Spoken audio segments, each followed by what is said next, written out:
Hello and welcome to the podcast today. I am absolutely thrilled. This is episode 40, and this is with our amazing guest today, Liz Watt.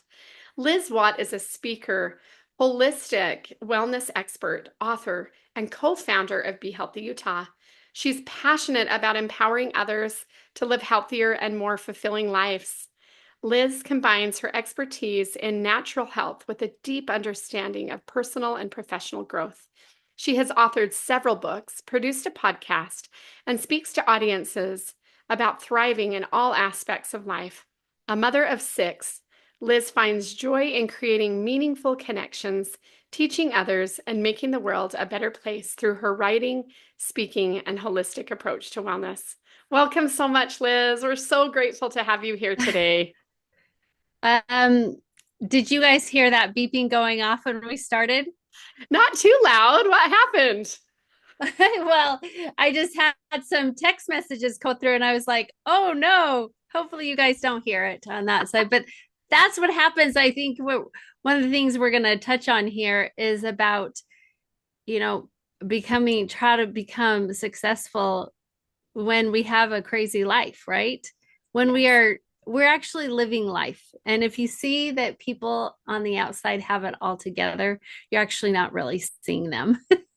Yeah, well, the part I wanted to emphasize was mother of six. That alone is huge and an amazing accomplishment, right? To do all of that and have children and life. We're just learning how to balance all the things as being a mother and sharing our gifts and talents with the world. So I'm glad it went off because it just shows reality. That's we have to be real in life. And that's one thing that I figured out is that once I start to try to mask and try to appear to be better than what I really am, it really starts to show. And you cannot be your authentic self. And then you're constantly worrying about what other people are thinking about you. But if you are just your true authentic self, it really doesn't matter. I love that. Well, I want to hear a little bit about you and how you came to be your authentic self. As we're talking today about creating confident communication, you're speaking, you're sharing your message. You have this amazing, Be Healthy Utah. Will you just start with a little bit about who Liz Watt is and how you came to do these amazing gifts and share and communicate with the world? So it started back in 2018. I had this dream that I was supposed to put on a a natural health conference. Now, putting on a conference is no small task. Mhm. And as these thoughts started coming to me, I was trying to push it away because I knew the magnitude, and I don't know if I realized how big of a magnitude it would be at that time. But even just the thought of that started to make me sick inside. But it's like that feeling within you that tells you you have to do it kept on coming. Mhm. And so I ended up talking to my husband and somehow talked him into it. And we put on our very first conference in 2019. And my husband was a chiropractor. We came from, we've lived a holistic lifestyle. I had all my babies at home, and it was kind of like when I anything happened with my kids, I went to the doctors, bypassed the pharmacist, and went to the herb store. And so I was just like that type of person that was a natural person. And so it made sense for us to put on a conference like this because this is the type of holistic life that we had lived. Mhm. But one of the reasons why I struggled so much doing this is because if you're going to be putting on a conference, you are you're the face of it. Mhm. You are in front of everybody all the time. You are, you're the one that's speaking, and it took me a lot to get to that point where I could feel comfortable being able to speak and be in front of somebody and to be the face of it. Because growing up, I actually grew up in a polygamous family. And so for so many years, I tried to hide that part of who I was. I didn't want people to know, the baggage that I came with, the background that I came with, and why. And as soon as I said that I came from a polygamous family, what were your guys' first thoughts that you thought of? It's oh my gosh, she came from a polygamous family, and and all of a sudden those whispers from when I was a child start to surface, the pointing the finger, the, oh, did you hear about Liz? And all of those things just start come rushing back into us, because when things happen in our childhood, it's like we carry that with us. Mm-hmm. And I didn't want to be that face. I didn't want to be the one that now I'm opening up to all of these other people out there. And now the whispers are going to be starting, and the finger pointing is going to be starting. Did I really want to do that? Mm-hmm. But it was like that voice within me. It was like, you have to do this. And so, as I was trying to suppress all of these feelings within me, it's as if my body, if I don't know if people have read that book or seen, The Body Keeps a Score, or, you have all of these self-help books that talk about how what we're going through manifests within our body. And that's exactly what happened to me. As I started to push who I was and not want to share that with people, it started manifesting in my health, and I started to get really sick. And I started to have a lot of health problems. And even though I was living this holistic lifestyle, it was not taking care of it. And my husband would always say, why is it that I can help everybody else's wife, but I can't help my own? And it was so true, because no matter what he did to help me, it just made it worse. Mm-hmm. But little did I know, it was because I was trying to deny a part of me inside. And physical things that my husband was doing to help me Mm-hmm. wasn't going to take care of the emotional things that were tearing me down. And it wasn't until I started to get to those emotional uh, things that I experienced that I was able to release that. I was able to start looking at life differently. And I was able to start a new path of feeling not ashamed, but being empowered for the person that I was. Mm-hmm. And starting to adopt that is what got me on the stage to be able to run a conference like that we do, where we gather thousands of people every year. And with our words and our voices, we're able to change so many people's lives. Mm-hmm. And so, that's what got me on a path of creating my own. I decided that, well, how many things that we do in our life are not our own thoughts? Talia, right? How Oh, many? absolutely. A ton. They're not they're not us. Mm-hmm. Well, it's interesting with everything you're saying, because there's a quote by Les Brown that says, people don't relate to your successes, they connect to your messes. And a lot of times, our mess in it of our life and the things we're going through can oftentimes be, the messages that we share. And yeah, no, I hear everything you're saying on that. And I just find it interesting, because sometimes our brains do a number on us. Like, in your mind, maybe people were judging you for your past, but maybe now you've healed through a lot and you've worked through that. Maybe people are just curious. They just want to know more. Maybe it's not judgment. For me, when I first met you, I thought, oh, I just want to know her. She sounds amazing. It was never a judgment, but just a curiosity. Anyway, I'd love you to Well, keep and sharing. one thing you're talking about is the filters that we look through, right? I was just listening to this excerpt from Jeffrey R. Holland, and the wife woke up in the morning every morning and said, geez, that lady doesn't know how to wash her laundry, because she had her laundry out, hanging up. And I should probably go over there and teach her how to do her laundry, because she could not get it clean. And then one day she wakes up and she's like, she finally figured out how to clean the laundry. And the husband he said, no, hon, I actually woke up early and I washed the windows. So now you're looking at it through a clean perspective. And that's, the thing is that it's the lenses that we look through in life Mhm. that predict how we're feeling inside. And we have that ability to change that lens. We have the ability to wash that window. But how often are we looking at life through all of these different lenses that are not serving us? And that's how I lived my life for so long.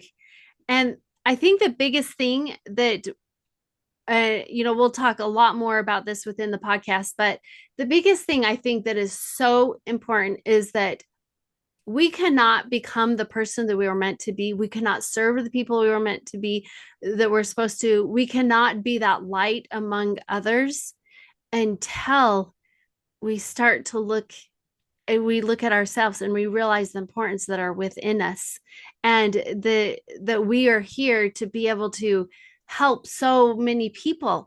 If we are broken inside, we can't be that person that we're meant to be. Mhm. We just can't. And so we have to look at, what are the things that are holding me back to not, so that I can then be the servant to so many other people. Oh, I love it. And I love the quote that says, oftentimes we can't love anyone else to the capacity that we can't love ourselves.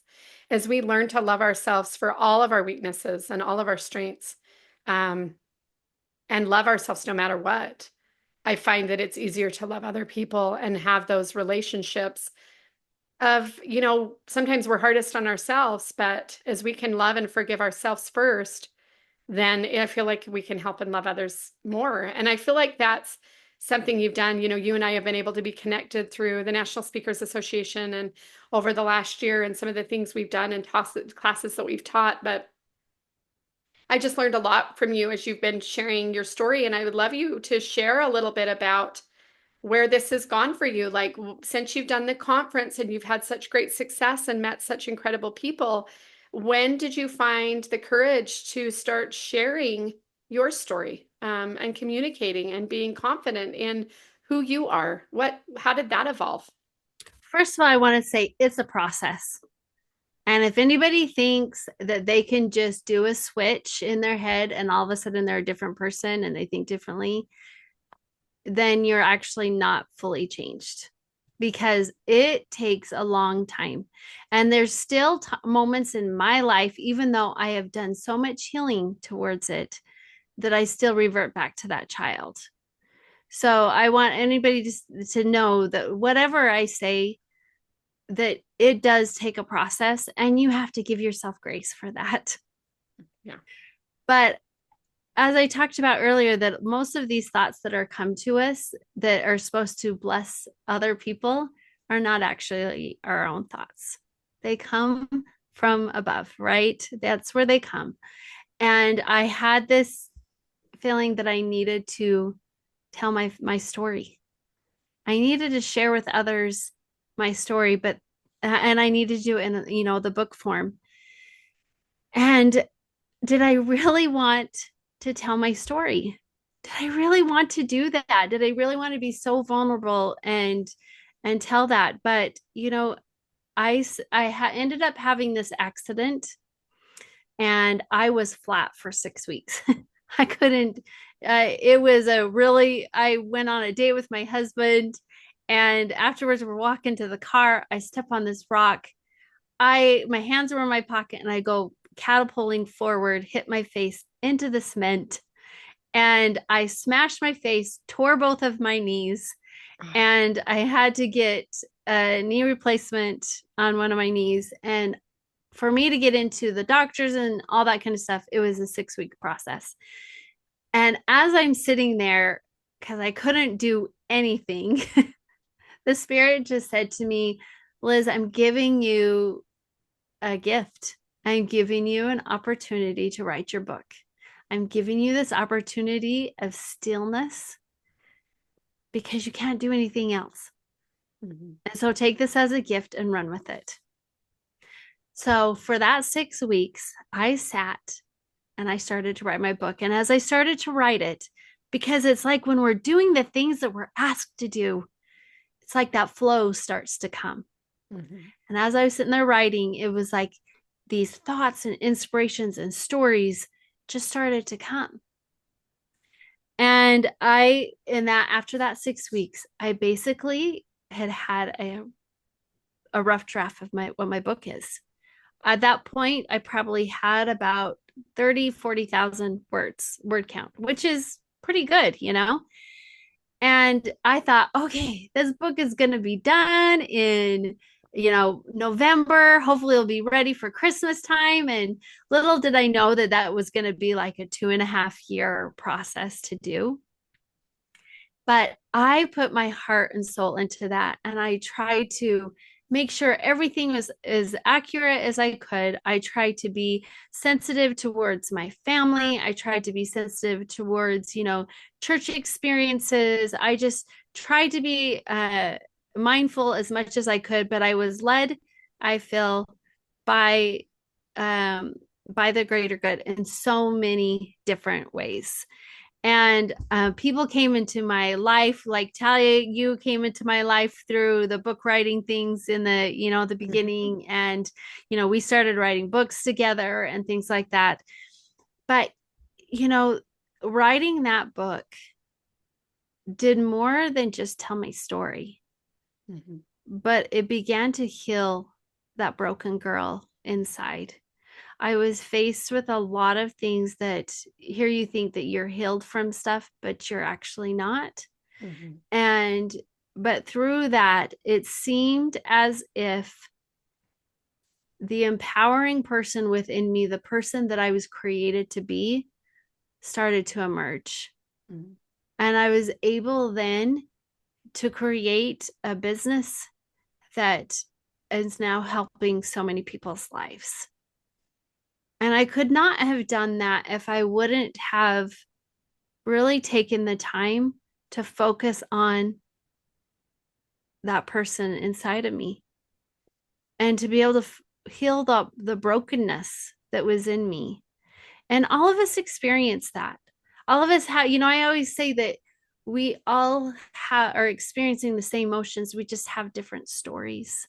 Mm-hmm. And when we figure out those emotions, you're experiencing the same emotions I'm experiencing. You're just experiencing a different scenario. Mm-hmm. But once we're able to, figure that out, it's kind of like those broken parts within us start to heal. And now we can become that vessel to so many different people. And our stories connect us. I And love so that. for so long, I just thought that the how I grew up was such a curse in my life. Mm-hmm.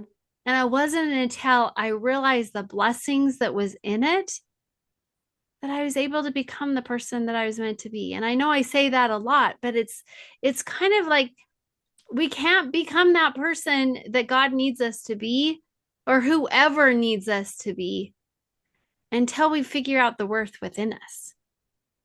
And it's so beautiful as you share that because yes, that's the time that we were able to be connected. And what I'm hearing you say is as you were writing your book, you were starting to heal that girl. And you were also healing your body from this trauma and the pain and all of the things, which is painful, right? And doing physical therapy and moving our bodies and getting it back. I mean, it's work to heal. It takes time to heal, right?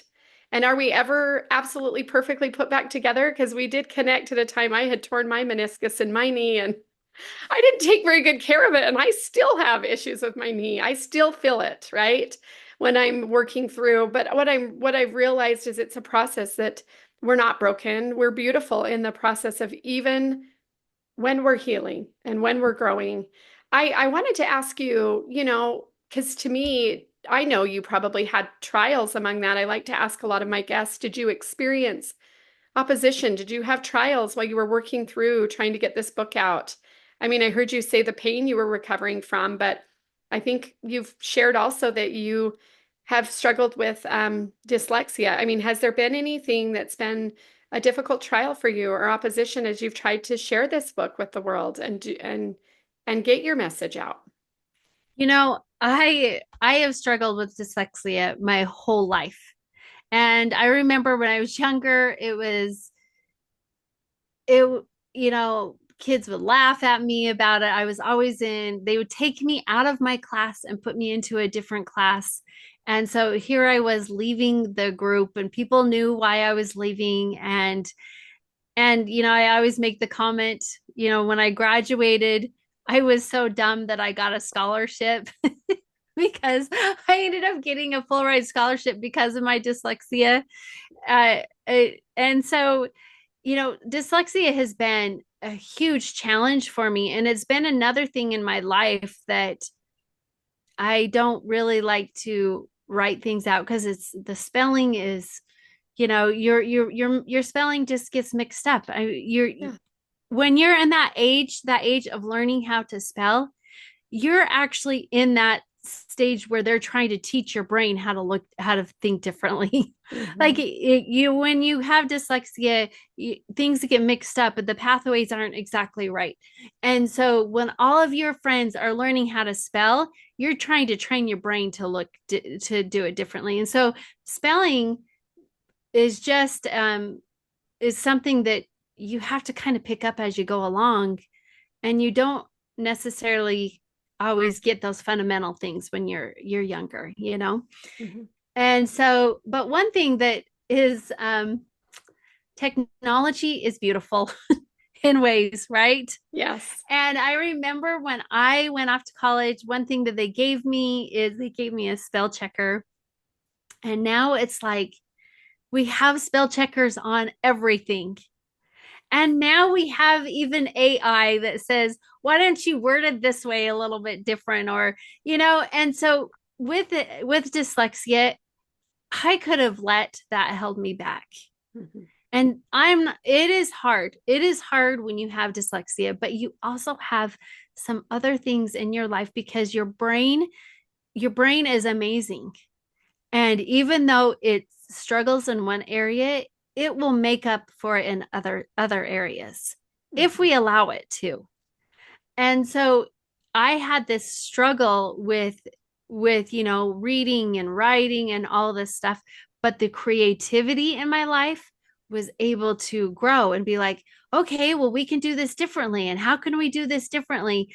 And so is it do I wish I'd never had dyslexia? Of course. Of course. But there's things in my life that I've been able to learn because of having dyslexia. And one thing is that I know how to do almost if I want to know how to do something, I do it. Like I figure it out. And that was because when I was younger, I couldn't do some stuff. And so I had to figure it out how to do it over here. Mhm. And that caught my brain to be able to, how do I start a business? How do I write a book? How do I do a website? How do I do a podcast? I remember I started my podcast a long time ago when I would sit there and be like, who knows how to do a podcast? Nobody was doing podcasts then. Nobody, and I sat there and I figured it out. And and doing the website when we decided to do the conference, all of a sudden it's like my husband's, you're in charge of the website. I had no clue how to do a website, but guess what? I figured it out. And that's the way, because of having the dyslexia early on, I began to create that mindset within me that I could figure anything out. I love that. I And love so I that. did. And I've seen that with you. Honestly, it's fun to surround yourself with friends that are doing great things because then your mind can be like, well, if they can do it, I can do it. I mean, I personally seen Liz do some incredible things. You would never know she builds her own websites. You would never know. I mean, we've even been in classes on books where they're like, well, and they've specialized, well, you can't do it this way or you can't create it. Well, she has. So what I guess I'm saying is when you have those thoughts that you can do things, that things are possible, that everything, and I've heard that before, everything is figure outable. You Yeah, can it's figure true. anything out. If you believe that, you will. And believe Hmm. me, if we don't know how to do it, there's always someone out there who has done it. And so I love that thought because being around those kind of forward thinkers that are always thinking, how can I do it? I can make this work.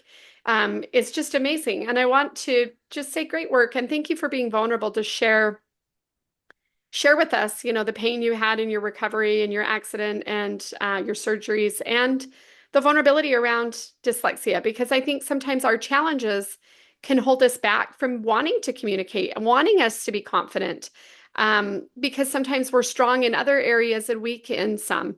But that's totally normal. We all have strengths and weaknesses, right? Well, the thing is that why can't you? I mean, that's what we need to be saying within us. Well, why can't we? I remember one time, I'll tell this really funny story, is that we got this mirror and my my husband the mirror in it was kind of like a wavy mirror. And so I'm like, I want to change it. I want to change the mirror. And so I pull out, it's this really big mirror and I have this really big thing of glass there and I have to cut the mirror because it's not just a square mirror. It's all, shaped weird and stuff. And so I went out and I bought some glass cutters for mirrors and I'm like sitting there trying to figure out how to do this and my husband's over there sitting there saying, you can't do this, you can't do this. Well, I would love to say, oh, I figured it out, but guess what? I ultimately bombed it. Okay. I could not. My neighbor came over and he was working with a glass company. He's like, don't worry, I'll get a mirror in there for you. And then he brings me back this mirror and it looks really beautiful. Right now, Yes. I say this because I said, you know what? I would never have known that I couldn't do it unless I tried it. Hmm. And, you know, I would love to sit there and say, I would never know that I could do it unless I tried it. And I did it and I accomplished it. Right. Right. But I bombed it. I failed it. I was not able to change out that mirror. Hmm. And I had to call in somebody else that could help me fix it. But I wouldn't have known it unless I tried it. Hmm. And so it doesn't matter if we fail or if we succeed. We don't know unless we try. And I remember this one time, with a good story is my mom, I got in this ottoman and it was all fabric and I went to different places and they're like, "Oh no, you need to have a seamstress do this. You need to have a seamstress." And I mean, all these places and they're like, "No, we don't do that. You need a seamstress." And so my mom was a professional seamstress. I took it over to her and anyway, she ends up bringing it back. She's like, "I can't do this. I can't do this." And I was like, oh no, I bought all of this fabric. I bought all of this, the ottoman, the fabric, all this stuff. And did I just waste all that money? Well, all of a sudden, in the middle of the night, I just woke up and I went downstairs and I just started reading the manual on how to sew. This is before YouTube, right? Right. And I didn't know how to sew. And so I read the manual, how to sew. And that night I ended up cutting up the whole ottoman. I ended up getting out my sewing machine, figuring out how to sew, to thread it and all that type of stuff. And anyways, I ended up fixing the ottoman. Wow. I had never done this before. But that's another thing. It's like I wouldn't have had this if I would not have just tried. And so how many times in our business do we hold back because of dyslexia? Hmm. How many times do we do it because we don't know how to start a podcast? How many times do we hold back because we don't know how to put together a speech? Hmm. How many times are we holding ourselves back because of our own inadequacies? But if we don't try, then we will never do it. And it doesn't matter if you fail at it or if you succeed at it, you will never know. I love that. Well, one of the quotes I always say, you've probably heard me, is just failure is just feedback. We're not failing. We're trying to get better. Um, and I love it. I'd heard a story years ago about a dad that would sit at the dinner table and ask his kids daily, "So, what did you struggle with? What did you fail at?" He was so excited to ask him their failures. It was never a shameful thing. It was awesome. You're getting better. Like he looked at failure as Yeah. feedback to keep getting better and better at something. It doesn't mean we failed and we're awful. It means we're still learning. And so I love that you sat down and maybe it wasn't easy to read the manual, right? YouTube's a lot easier to be like, "Hey, show me how." But you sat and you read it because you were determined that there was a way that you could do it. So it's almost like what I'm hearing you say is that dyslexia almost became a gift to you and the way that you communicate confidently. Is that what I'm hearing? Well, it came so that I became confident knowing that I could do whatever I wanted to do because there was always going to be a solution to every problem that I had. Because I had experienced that with having so many problems with learning Mhm. and knowing that there's another way to be able to do it. And so many times in our lives, we think that it's this one way Mhm. because that's what we're taught in school. We're thinking this one way, but there are so many other options out there. And fortunately and unfortunately, whatever it is, I had to learn those other ones so that I could even just survive. That sounds amazing. Well, you know, I'm just excited to hear. So, what have you done the book? Don't leave us hanging. Tell us where you're at. Like, what have Well, you? as of right now, and I don't know when this podcast is going out, but it's supposed to be out December 3rd. Mhm. And that is the first time that it's going to be released to the public so that they can start reading it. You can find it on Amazon. You can also get on my website, elizabethannwatt.com. And right now, if you get on there before December 3rd, there's a place that you can get on the waiting list, and I'll send you a link so you can purchase it. And so you can get on there and you can read about it, look at it. I also have some other books that I've written. There's a journal there's a companion journal that goes with it because when I was trying to think about what my healing process was to be able to get to the point where I could write this book, or else I could, be the face of Be Healthy Utah, or I could, do the podcast. There was a lot of healing that I had to go through. Well, this journal helps guide people to be able to find the blessings amongst the tragedies about, amongst these things that we've experienced in our life. And if we can find those blessings in our life, it's like our world opens up. Mhm. And we have once that we, like, Elder Holland had talked about, washing away the windows, right? Once we wash those windows in front of us, it's like the world opens up and we see it in a totally different way. And when we do that, then we can really change the world. But we Oh, I can't do love that. it behind closed doors. We can't do it behind dirty windows. Right. We can't become that influence that we need to become. Behind secrets and shame and hiding all the things, it's showing up.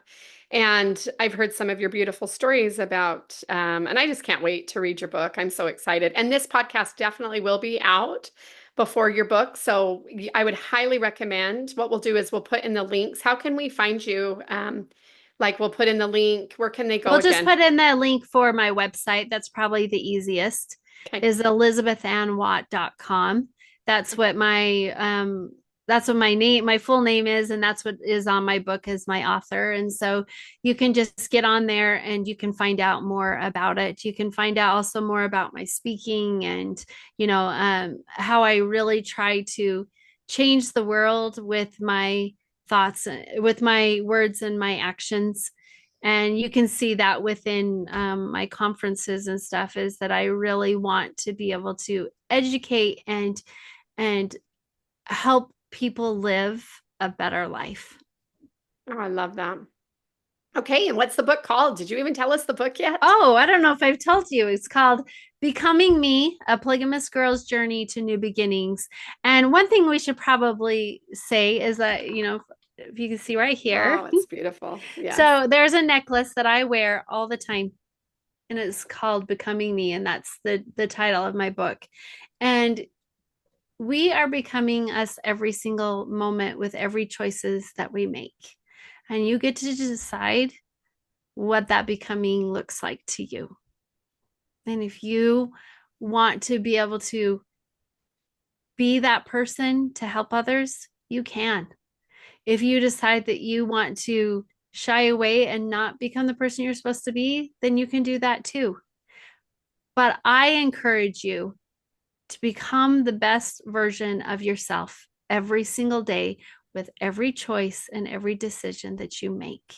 So I wear this necklace around my neck every single day, that I come with my good parts, I come with my failures, I come with the happy, and I come with the sad, and I come with the mad, and I come with just the joy in my life. And so, I have a podcast that's called um, Bring, Bring the Light, because every moment in our lives, no matter what it is, we have the opportunity to bring light to this world. I absolutely love it. Oh my gosh, I have chills. I cannot wait. So we will find you. This is absolutely amazing. I think the thing we want to leave with is first, thank you for sharing your story and your journey. But that if we can do this, like if we can get out, we can try to be confident every day amongst our trials and share our messages, then we believe you can too. We all have a message. All of our experiences and trials help us become who we are. And we never know how just sharing that with someone else can help them in so many ways. And so I'm just so grateful for you being here today and sharing this. I can't wait to read the book myself and then get on the website. We'll put that in the links and then you can sign up for this. And the journal, can you get that at the same time or is that on That's on Amazon? Amazon too right now. You can get there, but you can get on my website and you can get the Perfect. link to go there and get it. But the big thing is I just want to say is that your who you are can either hold you back or push you forward. And you get to make that choice. I love it. It doesn't matter who you are, where you come from. You get that to make that choice if you're going to let it hold you back or push you forward. And I made that choice that I was going to push me forward and to be able to become a better version of myself. But also it's a work in progress. We have to give ourselves grace and know that we might take two steps back, but we'll get one step forward, right?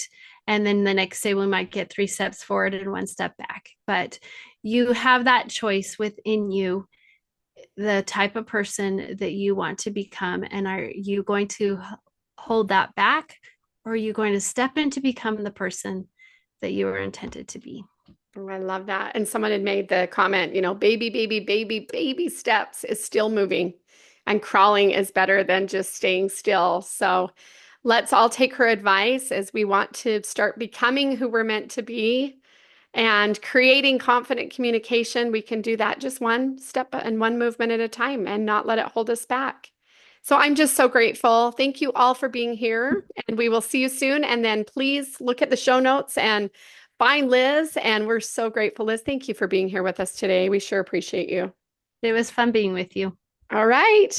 Look forward. You guys go out and create some confident communication this week. Have some happy holidays as they're approaching and find time to look at people, connect with them, and be confident because connections, like Liz talked about, is the greatest way that we can be together in this world that seems to divide us in so many ways. It's just look at them, see them, and connect.